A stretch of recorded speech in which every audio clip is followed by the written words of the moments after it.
जय माता दी सभी भक्तों को। देखिए, आज बात करेंगे चौकी बांधना।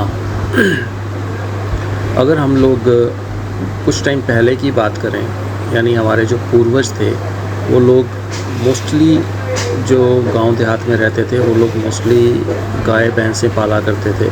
उन गाय भैंसों को चराने के लिए उनको जंगल में जाना पड़ता था, या फिर लकड़ी बीनने के लिए, चूल्हा जलाने के लिए लकड़ी बीननी होती थी तो उन लोगों को जंगल में जाना पड़ता था। बहुत बारी तब माताएं बहनें या फिर पुरुष लोग भी जंगल में जाते थे।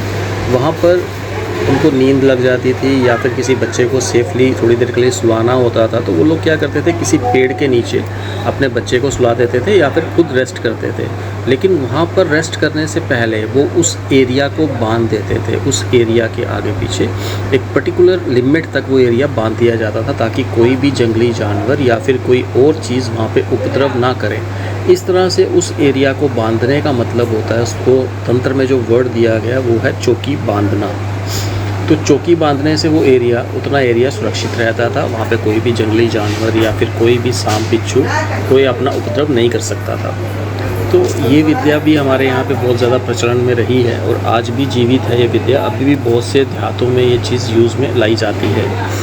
इसके अलावा एक और चीज़, एक और वर्ड होता है जिसको बोलते हैं चौकी चढ़ाना।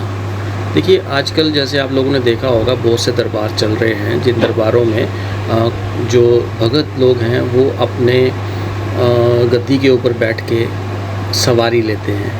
तो कुछ जगहों पर सवारी को चौकी भी बोला जाता है। और उन दरबारों में कुछ लोग जो अपनी समस्याओं से ग्रसित हैं वो आते हैं और वहाँ पर उनके ऊपर भी सवारी आती है, ठीक है। और कुछ लोग जिन पे पहले की सवारी नहीं आती थी, लेकिन उन दरबारों में जाने के बाद सवारी आना शुरू हो जाती है। तो ये सब कैसे होता है?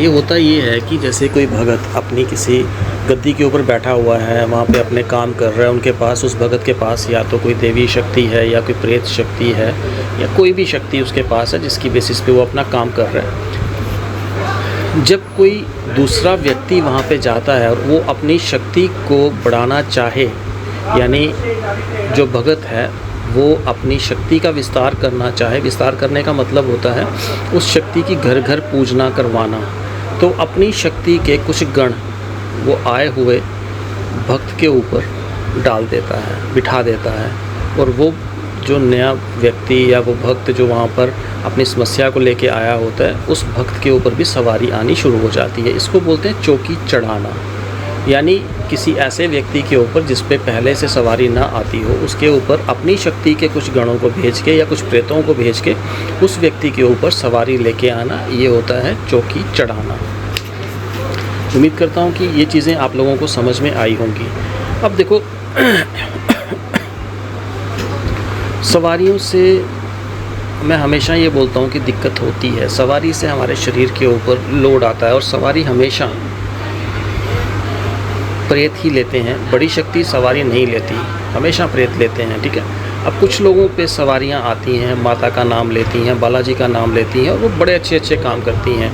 एक्चुअल में बालाजी या माता उनके ऊपर सवार नहीं होते, सवार होते हैं माता या बालाजी के लोक में रहने वाले उनके गण, यानी कुछ ऐसे भक्त जो अपनी मृत्यु के बाद उनके लोक में निवास करते हैं, वो लोग सवारी लेते हैं, ठीक है। तो जब हम लोग साधनाएं करते हैं तो वो गण जो हैं वो हमारे पास सबसे पहले आते हैं और शरीर पे खेलना शुरू करते हैं। इसीलिए बोला जाता है कि सवारी हमेशा प्रेत ही लेते हैं। और दूसरा, जब भी साधना करनी हो किसी योग्य गुरु के मार्गदर्शन में करनी चाहिए, ताकि ये चीज़ देखी जा सके कि जो शक्ति, जो ऊर्जा आ रही है वो सही है या गलत है। बहुत बार हमने देखा है कि सवारियाँ आती हैं और वो सवारियाँ नियंत्रित नहीं होती, अनियंत्रित होती हैं। अनियंत्रित का मतलब ये होता है कि सवारी कहीं पे भी आ जाएगी, थोड़ा सा ढोल बजा, कोई बाजा बज गया, कोई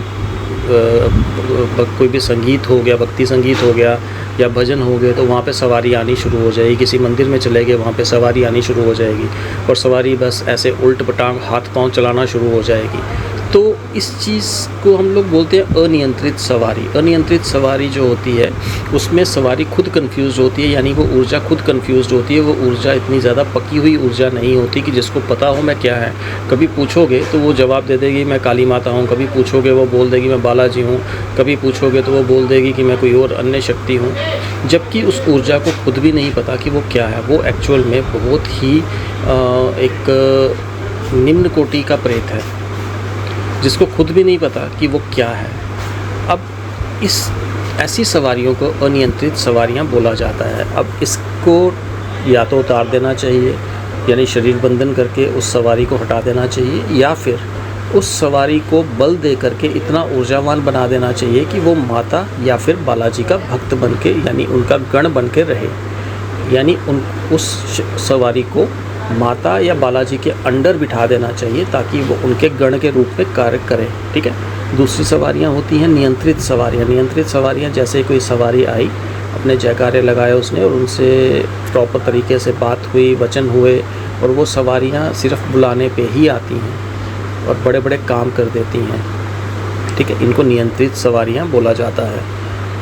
अनियंत्रित सवारी को भी नियंत्रित सवारी में कन्वर्ट कर दिया जाता है, लेकिन उसके लिए थोड़ा टाइम लगता है और उसके लिए कुछ कार्य करने पड़ते हैं। उस सवारी की भी इच्छा पूरी करनी पड़ती है और उस पर्टिकुलर शक्ति को, उस एनर्जी को अपग्रेड करके किसी बड़ी शक्ति के, जैसे माता हो गई, माता काली हो गई, बालाजी हो गए, उनके अंडर बिठाना पड़ता है। तो ये एक तरीका है और ये सारे काम योग्य गुरु करते हैं, ना कि एक आम इंसान खुद कर सकता है। वो पॉसिबल नहीं है आम इंसान के लिए।